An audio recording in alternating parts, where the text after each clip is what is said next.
মরতেই হবে যখন, শহীদি মরণ দিও আমাকে। আমাকে শহীদ করে সেই মিছিলে শামিল করে দিও।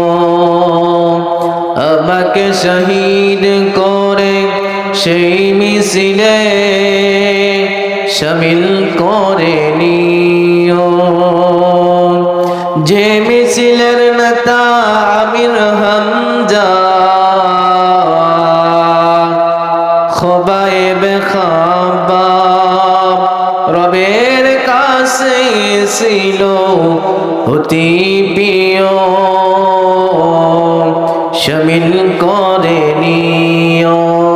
আমাকে শহীদ করে সেই মিছিলে শামিল করে নিও।